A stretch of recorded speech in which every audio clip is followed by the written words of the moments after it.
Hello and welcome back to English Unlimited Podcast, the place where we break down English for you. I'm your host. And I'm your expert guide, ready to navigate the source material today.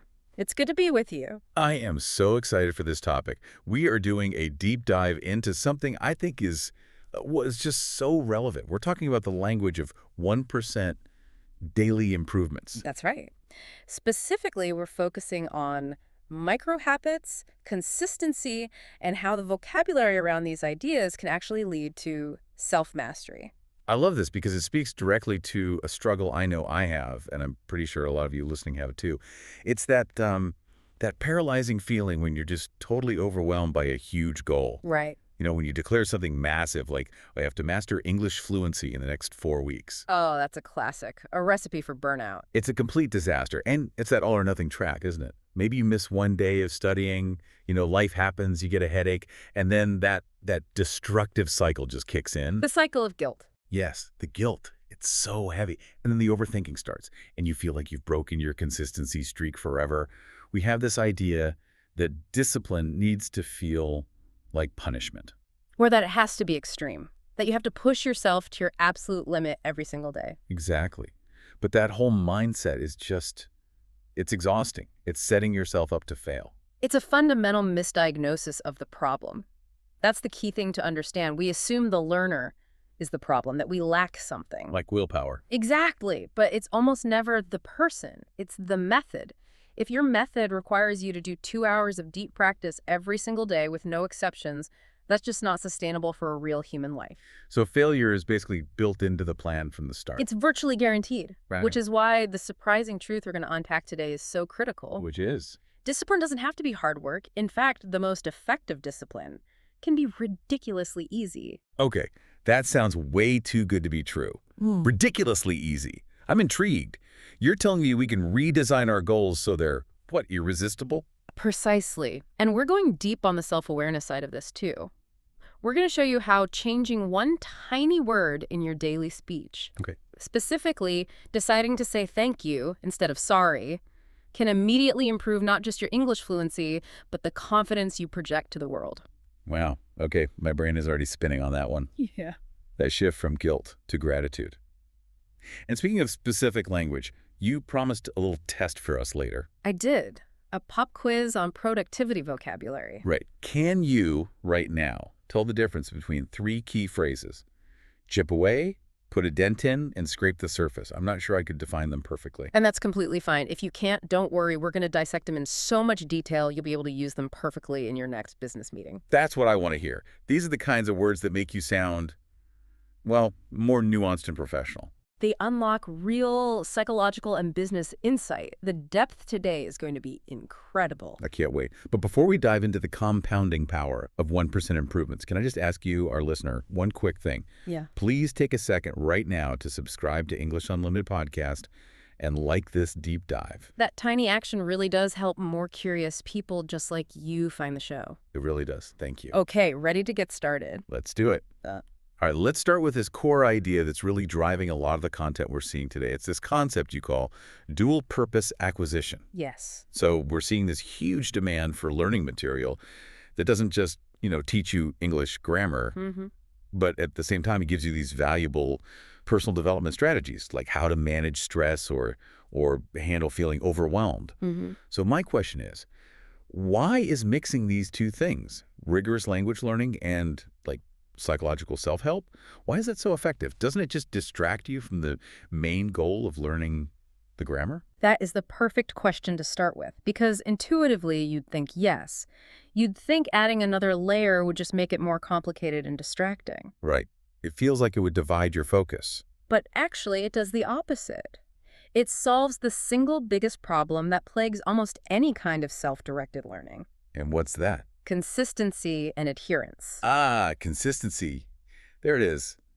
The real villain of the story for most of us trying to learn something on our own. It really is. I mean, think about it. If the content is dry, Let's Yeah. say it's just grammar drills, pages of verb conjugations, that kind of thing. The stuff that feels like homework from school. Exactly. It's incredibly difficult to motivate yourself to come back to that every single day, especially when you're tired or you're already feeling, overwhelmed by your actual job. Totally. The last thing I want to do after a long day is stare at a grammar table.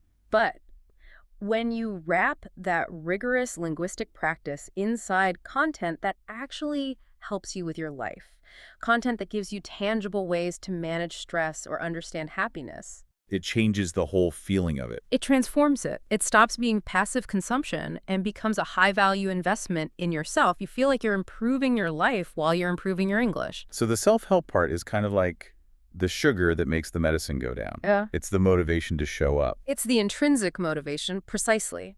And showing up is the only thing that matters for language acquisition. It's all about repetition. So the engaging content makes you come back, and coming back is what makes you fluent. You've got it. It makes the learning experience stickier. I like that. Can you give me an analogy for this to help me really picture it? Absolutely. Think of learning English like building muscle at the gym. Okay, I'm with you. If you try to do an insane 2-hour extreme workout just once a week, what happens? You get ridiculously sore, you burn out, Yeah, and you probably quit after 2 weeks. exactly. You don't get strong in one day. You need small, consistent, targeted workouts over time. This dual growth approach is like choosing a workout in English show that's actually fun. And maybe it also teaches you life skills, like how to be more productive or reduce your phone time. You want to go back because the reward is immediate and it's layered. And that's where the contrast with the old way of doing things becomes really clear. Glaringly clear. Traditional methods often feel like that chore, that audio textbook you have to listen to. The only thing powering you is that temporary burst of willpower. Which we know runs out. It always runs out. This new method feels more like a friend sharing something genuinely cool and useful that they learned. It lowers what we call cognitive friction. Okay, stop there. Cognitive friction. That sounds important, but also very academic. What does that actually mean in plain English? Great question. Cognitive friction is basically the amount of mental effort or resistance your brain has to overcome just to start a task. So like how hard it is to get off the couch. Exactly like that. If a task has high friction, your brain has to work really hard just to get going. For example, if your study books are in a box in the closet, the friction to start studying is high. You have to get up, open the closet, get the box. And by that point, you've decided to just watch Netflix instead. Precisely. So dual-purpose content lowers that friction because your brain knows it's going to get a second reward, a useful life tip. The mental resistance to pressing play is much, much smaller. The smoother the entry, the less you have to rely on that willpower battery. You've nailed it. And that leads us directly into the heart of this whole 1% philosophy. Let's go there. Let's talk about this micro-habit framework. I have to admit, I've always believed that to achieve big goals, like becoming fluent or starting a business, you needed this, heroic amount of willpower. Mm-hmm. Am I completely wrong about that? You're not wrong to think that because it's the story our culture tells us. Mm. But yes, the microhabit framework suggests that idea is incomplete. The core idea of 1% improvements is that success comes from a sequence of small, consistent, almost ridiculously easy actions over time. It's not about those single, monumental, emotionally draining events. So it's gentle. It almost sounds too gentle to actually work 1% a day. It is gentle, but it's incredibly effective because it's built on how human psychology actually works, not on some idea of a superhuman. The big shift is from relying on willpower to relying on a smart method. So let's define willpower then. What is it, really? Willpower is simply your inner ability to do something that is hard, often something that goes against your immediate desires. Like choosing to study instead of watching a movie. Exactly. But I want to challenge that a little. You asked earlier if the method is just a way to sort of cheat your willpower. Yeah, that's what it feels like. Think of willpower as a battery. It's a finite resource. It drains throughout the day every time you make a decision, every time you resist a temptation. Okay, my battery is definitely low by 8 p.m. We all are. A microhabit method is a system designed to stop relying on that battery. If a habit is too big and hard, the problem isn't that you lack willpower. The problem is that the method is designed to drain your battery too quickly. So it's a design problem, not a personality flaw. Exactly. It's not a moral failing, and just realizing that can take such a massive weight of guilt off your shoulders. That's huge. That feeling of, I'm just lazy is so destructive. It is. So let's use an analogy to see how this works in the brain. The analogy of the habit loop. Okay. Every single time you repeat a behavior, you are activating and strengthening a specific neural circuit in your brain. You mentioned musicians before, how their brains physically change. That's right. The cerebellum in a musician's brain, which controls motor skills, is literally larger. The practice isn't some abstract effort. It physically reshapes the brain. So every time I practice even one word, I'm carving a little path in my mind? You are literally carving a path. Every small act deepens that groove, making it easier for the electrical signal to travel next time. Eventually, the path is so deep that the action becomes automatic, effortless. So the size of the action at the beginning doesn't matter as much as just doing it. The frequency is what matters. Frequency over duration. Yeah. Every time. Let's do a comparison of goal size to make this super clear. Okay. Contrast the goal, I must write for 2 hours every day. Ugh, that sounds awful. It's so intimidating. I already feel the guilt of knowing I'll fail. Right. Now contrast that with this goal. I will write one single sentence in English. One sentence. That sounds so easy. It feels like cheating. My brain is telling me that doesn't even count as progress. It is ridiculously easy, but that's the magic. Oh. It's so easy you can't say no. It builds momentum. And here's the secret. Once you've written that one sentence, you've already broken through the inertia. You've gone from a state of rest to a state of action. And it's easier to keep going once you've started. Infinitely easier. The goal isn't to maximize the effort in one session. It's to minimize the chance of failure by making the first step tiny. So you're preserving that willpower battery for other things. 100%. We call this shrinking the habit to make it doable. That's the key word. Small enough to try, achievable, and not overwhelming. Can you give me a really concrete, real-world scenario for an English learner? How would they do this today? Absolutely. So instead of the crushing goal, I will study vocabulary for 45 minutes. Yeah, no thanks. You shrink it.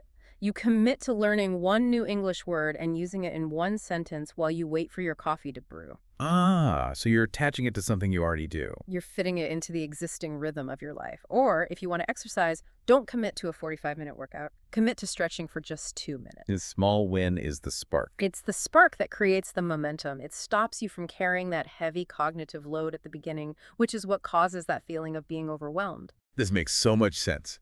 The goal is just to show up. Momentum is the motor, and the micro-habit is the key that starts the engine. You have captured the entire principle perfectly. Okay, I think I'm really getting this shift from willpower to method. Yeah. So now, let's get practical. Let's talk about 3 specific strategies we can use for language learning, starting with strategy 1, induce momentum. Yes. The idea is you start your study session with a small, easy task to get warmed up.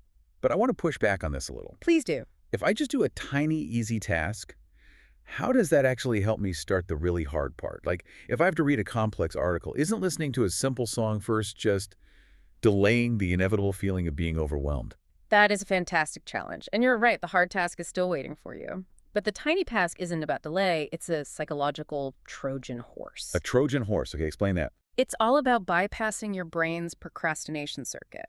If you sit down and immediately face the most difficult part of your work, your brain's defense mechanism kicks in. It screams, "This is too hard." And you feel that instant overwhelm. And that's when my brain immediately tells me to pick up my phone and check social media. Exactly. But if you start with something so easy, it feels silly, like reviewing 3 flashcards of words you already know perfectly. You get a small, successful accomplishment. A quick win. A little dopamine hit. A little dopamine hit. That success warms up your mind for the harder cognitive work, and, crucially, it causes forward energy. That feeling is what we're harnessing when we say we induce momentum. Okay, let's do a deep dive on that phrase itself, induce momentum. What's the real difference between saying that and just saying starting? That is the critical linguistic distinction we need to make. The word induce is very specific. It means to bring something about or to cause it to happen, usually in a very deliberate, controlled, or even scientific way. Okay, so it's more intentional than just starting. Much more. When you just start a hard task, you're sort of hoping the energy will show up on its own. When you induce momentum, you are actively applying a method to create that forward energy by making the entry point frictionless. So we're like our own little behavioral scientists, manipulating our environment to make it easier to start. That's a perfect way to put it. The definition is causing forward energy by making the start ridiculously easy. I think I need some examples to really ground this. Can you give me the 5 different types? Let's start with a formal one. Of course. 1. Formal. To begin the complex annual report, the committee decided to induce momentum by first setting up the document template, designing the title page, and writing the table of contents before tackling the dense financial data. That makes so much sense. The setup part is easy and gets the ball rolling. Okay, what about a casual example for an English learner? Casual. Before I try to read a difficult article in English, I always induce momentum by listening to a short, fun English podcast for 5 minutes. It just gets my brain into English mode without any stress. I like that one. What about a funny or weird one? 3. Funny weird. My favorite is for exercise. You can induce momentum to go for a run by just putting on your running shoes and workout clothes. You haven't decided to run yet, but now that you're dressed for it, it feels almost silly not to. Huh. I've done that. You've already done half the work, so you might as well go, okay, what about a historical example? 4. Historical. Think about ancient armies. Before a major battle, they would perform marching drills or organized chants. These rituals weren't just for show. They were designed to induce momentum and build psychological unity and readiness for the difficult fight ahead. Wow, that's a powerful image. And finally, a philosophical one. 5. Philosophical. The first small step you take determines the entire trajectory of your journey. You induce momentum not just for this moment, but for your future self, making the path ahead feel less steep because you've already proven you can move. That's a really profound way to think about it. Okay, I'm sold. Let's do a role play. I'll be the procrastinator, totally overwhelmed by my to-do list. You be my study buddy. I'm ready. Go ahead. Ugh, look at this list. I have to read 3 chapters of this textbook before tomorrow. Yeah. It's a mountain. I can't even start. Right. I feel that paralysis setting in. I see it. You're definitely looking at the whole mountain, and that's causing the overwhelm. Don't think about the 3 chapters. That's too big. We're going to induce momentum. But how? I just don't have the willpower today. Remember, it's not about willpower. It's about the method. Let's find the easiest possible first step. Can you just open the book to the right chapter and read the first heading, just the title of the chapter? Well, yeah, I guess I can do that. Okay. The Principles of Microeconomics. Done. Fantastic. You just completed your first mission. You're already in action mode.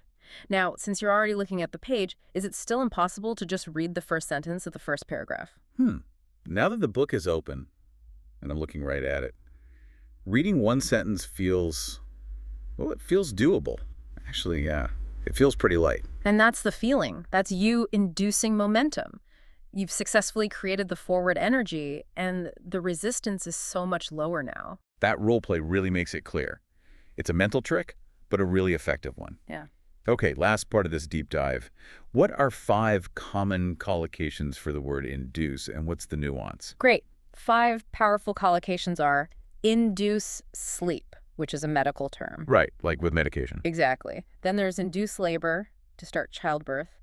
You can also induce a state of calm, induce action, and induce a state of flow.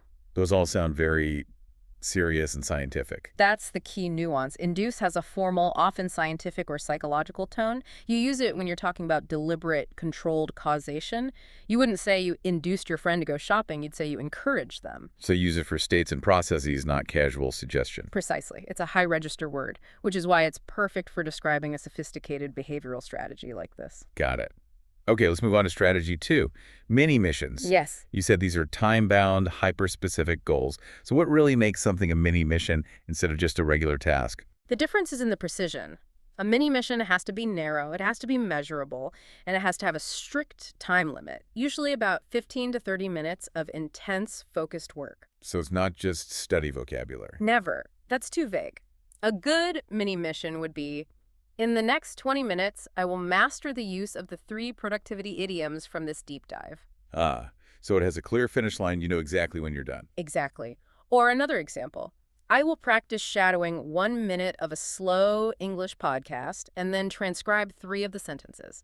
It's so specific that you can focus, execute, and then get that powerful satisfaction of completion. And I'm guessing this intense short-term focus has a big impact on memory. A huge impact. This leads to our concept expansion on repetition and retention. Mini missions are perfect for moving information from your short-term memory to your long-term memory. Can you use that notepad analogy you mentioned earlier? Of course. Your short-term memory is like a temporary notepad. It holds information for a little while, but if you don't use it, it gets erased to make room for new stuff. Like a phone number someone tells you at a party. Gone in 30 seconds. Exactly. Your long-term memory, on the other hand, is your permanent hard drive. A mini mission is the focused activity that tells your brain, hey, this piece of information is important, save it to the hard drive. And the repetition is what does the saving. The focused repetition. It's the neuroscientific reason why spaced repetition works so well. Seeing a word today, then again in a few days, then again in a week. Each review reinforces the memory trace, carving that neural path deeper and deeper until it's permanent. So consistent mini-missions are the fuel for permanent learning. I like that. It's the key to escaping the frustration of constantly forgetting what you've learned. Okay, strategy 3. This is a big one for ambitious learners.